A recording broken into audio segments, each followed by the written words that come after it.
Le fameux derby du dictionnaire maintenant entre Bastia et Bordeaux qui avait lieu dans l'île de Beauté hier soir. Et les Bastiais qui sont en bleu, qui se concentrent avant le début de la rencontre. Et après 17 minutes, Eli Bope est bien sûr sur le banc. C'est Smertin, superbe ouverture de Smertin pour Christian et Peneto qui est formidable, qui joue comme libéraux. Et regardez la relance, il enchaîne directement.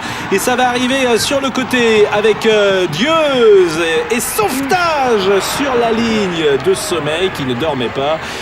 Après 17 minutes, donc, occasion pour Bastia. Et ça va être un petit peu ce qui se passe en cette première mi-temps. Des occasions bastiaises avec De Guerville qui va hériter de ce ballon, qui va frapper De Guerville et c'est sauvé une nouvelle fois, pratiquement sur la ligne, par Roche. Après 32 minutes, domination bastiaise. La frappe de Guerville, Alain Roche, le capitaine, qui est bien placé. 35e minute, toujours Bastia à l'attaque avec... sur le côté droit, Lambourde, un centre, ça va arriver dans les pieds de Manso, l'Argentin, frappe de Manso et c'est sauvé une nouvelle fois par Roche. Voilà 3 occasions franches et toujours un score de 0-0. Manso, l'Argentin, c'est rageant pour les Bastiais parce que les occasions sont là. Et les Bordelais sortent la tête hors de l'eau à la 40e minute, échauffourée entre Pauletta et Ferreira. C'est monsieur Duhamel qui arbitre et il va prendre la bonne décision lorsqu'Alain Roche, le capitaine de Bordeaux, arrive au milieu de cette échauffourée et va s'en prendre à Ferreira avec un coup de tête. Ça ne ressemble pas du tout à Alain Roche qui est un joueur exemplaire, mais parfois ça peut arriver. 40e minute donc, expulsion d'Alain Roche.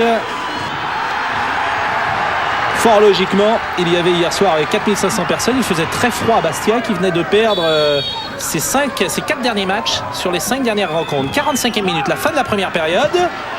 Et Bonicel dépose le ballon sur la tête de Pauletta.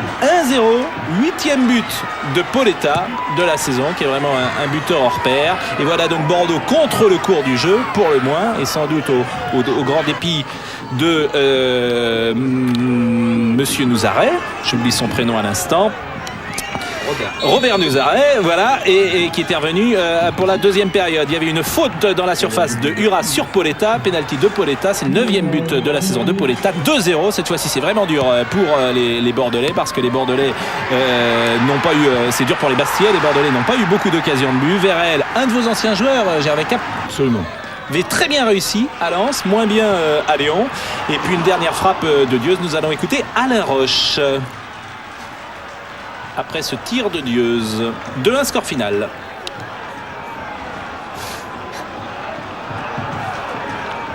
C'est inexcusable, voilà, qu'est-ce que je vous dis, c'est une erreur pas de jeunesse quand même, pas dire ça, bien au contraire, c'est ça qui est un peu inexcusable, c'est qu'à mon âge je réagis comme ça, mais bon, dans ces moments-là, avec la tension de toute cette semaine, quelques insultes ont fusé et bon, une mauvaise réaction qui n'y avait pas lieu d'être, mais bon, c'est comme ça, il faut assumer maintenant ses actes. Et il assume toujours. Et il assume toujours.